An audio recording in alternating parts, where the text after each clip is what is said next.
तो दोस्तों एक बार फिर से आपका स्वागत है एक नए टॉपिक के साथ। और दोस्तों जो आज का हमारा टॉपिक है वो हमारा प्रोजेक्ट प्लानिंग से रिलेटेड है।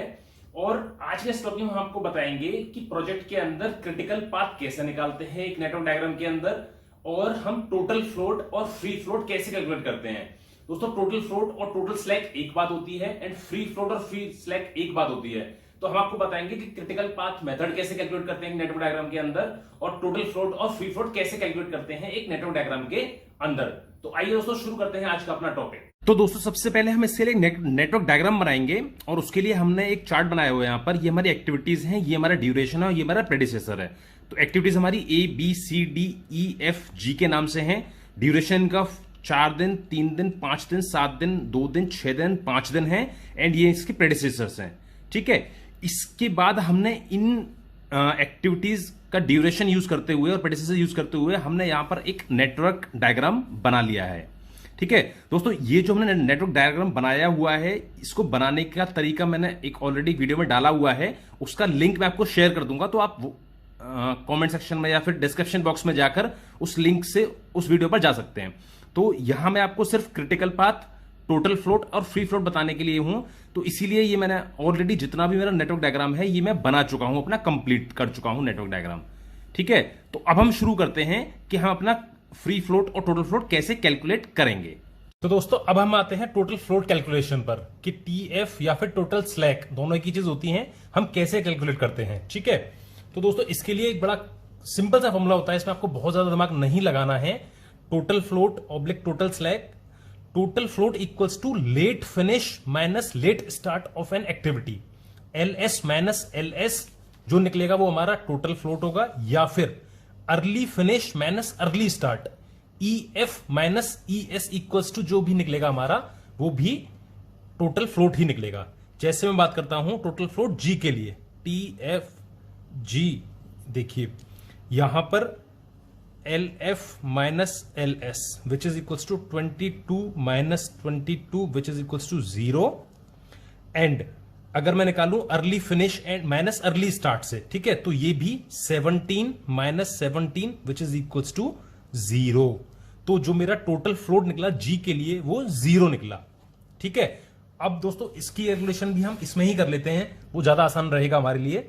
तो हम एक्टिविटी के ऊपर टोटल फ्लोट को मेंशन करेंगे। ठीक है, तो यहां का जो टोटल फ्लोट है वो मेरा 0 आया, जैसे कि मैंने आपको दिखाया अभी निकालकर। ठीक है, अब मैं आता हूं F एक्टिविटी पर। ठीक है, तो F एक्टिविटी का टोटल फ्लोट मुझे निकालना है, तो 17 माइनस 17 0, या फिर 11 माइनस 11 इक्वल्स टू 0। अब मैं आता हूं D पर, तो TF इसका भी अगर मैं निकालूं तो देखिए 11 माइनस 11 0, 4 माइनस 4 0, अगेन 0। अब मैं आता हूं E एक्टिविटी पर। ठीक है, E में थोड़ा सा चेंज आएगा हमारा, तो TF ऑफ E।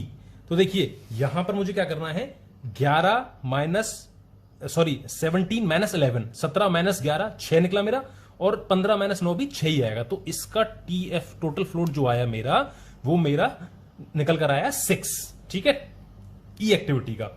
अब मैं आता हूं C पर, तो C का भी जो टोटल फ्लोट आएगा वो भी थोड़ा अलग आएगा। देखिए 15 माइनस 9 6, 10 माइनस 4 6, तो ये मेरा 6 निकल कर आया। अब मैं आता हूं टोटल फ्लोट ऑफ B पर, तो 15 माइनस 7 8, 12 माइनस 4 8, तो TF जो मेरा निकल कर आया वो 8 निकल कर आया। ठीक है, और अब मैं आता हूं A एक्टिविटी पर, तो TF of A activity equals to 4 minus 4 0, and 0 minus 0 is also 0, तो ये मेरा 0 निकल कर आया। तो दोस्तों अब देखिए, अब जो आप सामने देख रहे हैं इसमें आपको समझ में आ जाएगा कि मेरा एक्टिविटी ADFG इन सबका जो टोटल फ्लोट है TF है वो मेरा 0 निकल कर आया है, और जो मेरी एक्टिविटी B है, C है और E है वो मेरा टोटल फ्लोट 6 एंड 8 रेस्पेक्टिवली निकल कर आया है। अब दोस्तों देखो, मैंने आपको थ्योरी में बताया था कि जिस पाथ का, जिस भी एक्टिविटीज का टोटल फ्लोट 0 होता है उस पाथ की सारी एक्टिविटीज को हम क्रिटिकल एक्टिविटीज बोलते हैं, और जिस पाथ के थ्रू जाती हैं वो उसको क्रिटिकल पाथ बोलते हैं। तो दोस्तों ये हमारा होता है क्रिटिकल पाथ। तो अगर मैं इस प्रोजेक्ट की बात करूं तो इस प्रोजेक्ट का जो क्रिटिकल पाथ है वो ये वाला निकल कर आएगा। ये बहुत ही इंपॉर्टेंट है, आप सामने देख पा रहे होंगे ए डी एफ जी, इन सबका टोटल फ्लोट 0 है, तो जो मेरा क्रिटिकल पाथ है वो ये निकल कर आएगा। ठीक है, क्योंकि इसमें कोई भी एक्टिविटी को डिले करने की गुंजाइश नहीं है, बहुत ही क्रिटिकल है, ये सारी एक्टिविटीज में क्रिटिकल है, that's why it is known as critical path. ठीक है, और इस मेथड को बोलते हैं क्रिटिकल पाथ मेथड। अब मैं बात करता हूं जो जिनका मेरा टोटल फ्लोट 8, 6 और 6 आया है, जो कि बी, सी और ई है। इसका मतलब क्या है कि मैं जो मेरी बी एक्टिविटी है उसको 8 दिन डिले कर सकता हूं। 8 दिन डिले करने पर भी मुझे प्रोजेक्ट पे कोई मेजर इंपैक्ट नहीं आएगा। मैं सी एक्टिविटी को 9 दिन डिले कर सकता हूं। 9 दिन डिले करने के बाद भी मेरे प्रोजेक्ट पे कोई भी डिले नहीं आएगा, क्योंकि ये क्रिटिकल एक्टिविटी में नहीं आ रहा है और it has a total float of 6 days. ठीक है, 6 दिन का इसमें टोटल फ्लोट है। Same goes with E activity. E को भी अगर मैं 6 दिन डिले कर देता हूं, जो कि मेरा TF6 निकल कर आ रहा है, तब भी मेरा प्रोजेक्ट डिले नहीं होगा, वो ऑन टाइम खत्म हो जाएगा। अगर इनमें से कोई भी एक्टिविटी, अगर मेरे फॉर एग्जांपल मैं एफ एक्टिविटी को 1 दिन से डिले करता हूं फॉर एग्जांपल, तो जो मेरा प्रोजेक्ट कंप्लीशन है वो 22 दिन में नहीं होगा, वो 23 दिन में होगा, क्योंकि मैंने 1 दिन यहां डिले कर दिया उसको। उसकी वजह से मेरे पूरे प्रोजेक्ट पर 1 दिन का इंपैक्ट आ जाएगा, क्योंकि ये जो रास्ता है मेरा ADFG, मैं आपको बड़ा क्लियरली लिख के बताता हूं यहां पर ADFG, ये जो मेरा रास्ता है that is called critical path of the project. ठीक है दोस्तों, तो दोस्तों मैं अब ये उम्मीद करता हूं आपको टोटल फ्लोट का कंसेप्ट और क्रिटिकल पाथ का कंसेप्ट समझ में आ गया होगा कि कैसे क्रिटिकल पाथ निकालते हैं और वो होता क्या है। ठीक है, अब हम आते हैं लास्ट टॉपिक पर कि हम फ्री फ्लोट कैसे निकालते हैं। तो दोस्तों अब हम आपको बताते हैं कि फ्री फ्लोट हम कैसे कैलकुलेट करते हैं या फिर फ्री स्लैक कैसे निकालते हैं। ठीक है, तो ये आज का हमारा लास्ट टॉपिक है इस वीडियो का कि फ्री फ्लोट या फ्री स्लैक हम कैसे निकालते हैं। तो दोस्तों इसका ना एक सिंपल सा फॉर्मूला होता है, free float equals to minimum of early start of successor minus early start of its own activity minus duration of its own activity. ठीक है, तो अगर मैं अपने नेटवर्क डायग्राम की बात करूं और आपको बताऊं कि हम अगर इसका अपने नेटवर्क डायग्राम में हमें फ्री फ्लोट निकालना है, ठीक है, तो फ्री फ्लोट ऑफ ए कैसे निकालेंगे। ठीक है, शुरुआत करते हैं हम ए से, हम लेफ्ट टू राइट चलते हैं।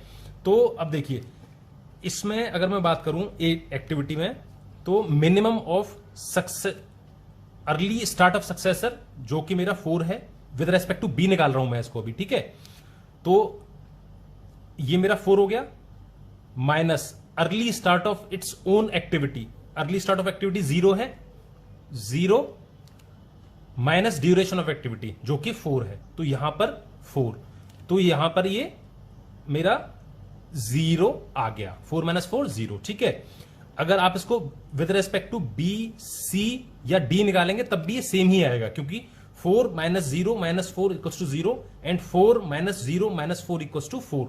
तो मैं यहां नीचे इसमें फ्री फ्लोट मेंशन कर रहा हूं। ठीक है, तो फ्री फ्लोट मेरा इसका कितना आ गया 0। ठीक है, अब हम आते हैं, ये फॉर्मूला आप बहुत अच्छे से याद कर लीजिएगा और प्रैक्टिकली भी आप करके देखिएगा इसको अपने साथ में, तो आपको थोड़ा ज्यादा इजीली क्लियर हो जाएगा। ठीक है, अब मैं आता हूं फ्री फ्लोट ऑफ बी पर।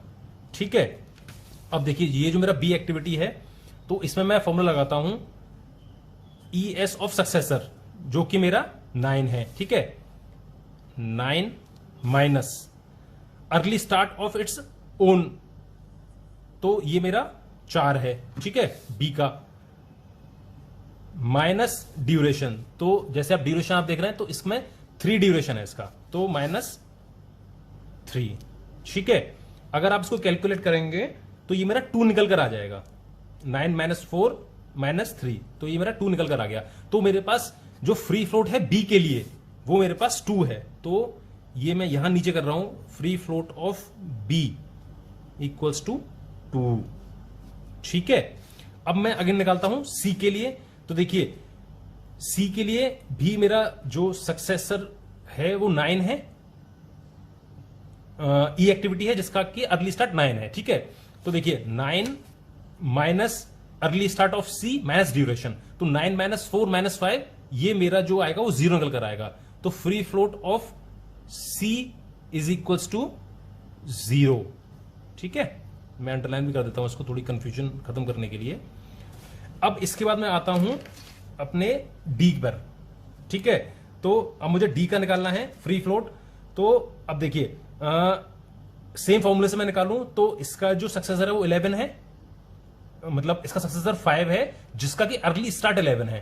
तो 11 माइनस 4 माइनस 7, तो ये मेरा आ जाएगा फ्री फ्लोट ऑफ डी 0, ठीक है। अब मैं आता हूं फ्री फ्लोट इसके लिए एफ के लिए, तो एफ में भी 17 minus 11 minus 6 which is equal to 0। Free float of F is equal to 0, ठीक है। अब मैं निकालता हूं फ्री फ्लोट अपना ई एक्टिविटी के लिए, तो free float of E activity, तो सेम फॉर्मूला अगर पुट करेंगे तो 17 माइनस 9, ठीक है। 17 माइनस 9 मेरा हो जाएगा 8 हो जाएगा, ठीक है। और 8 माइनस 2 तो मेरा 6 आ जाएगा। तो मेरा जो फ्री फ्लोट निकल कर आएगा ई एक्टिविटी का वो मेरा 6 निकला है। 17 माइनस 9 माइनस 2, ठीक है। अब दोस्तों देखिए फ्री फ्लोट ये हमारा निकल कर आ गया। अब मैं आता हूं अपने इसमें लास्ट वाले में, तो लास्ट वाले का भी अगर आप जाएंगे तो वो मेरा फ्री फ्लोट 0 ही आएगा। अच्छा, अगर आप थ्योरेटिकल पार्ट पर जाए मेरे, तो मैंने आपको पहले बताया था कि जो हमारा टोटल फ्लोट होता है वो हमेशा ज्यादा होगा या बराबर होगा फ्री फ्लोट के, ठीक है। अगर एक बार टोटल फ्लोट 0 आ गया तो फ्री फ्लोट ऑटोमेटिकली 0 ही आएगा। आप इसको कैलकुलेट भी ना करें तब भी बात एक ही है, ठीक है। आप भूलिएगा मत इस चीज को, बहुत ही इंपॉर्टेंट चीज है कि हमारा टोटल फ्लोट और फ्री फ्लोट का क्या लिंक होता है आपस में, ठीक है। तो अब हम निकाल चुके हैं अपना टोटल फ्लोट और फ्री फ्लोट, हर एक्टिविटी का निकाल चुके हैं।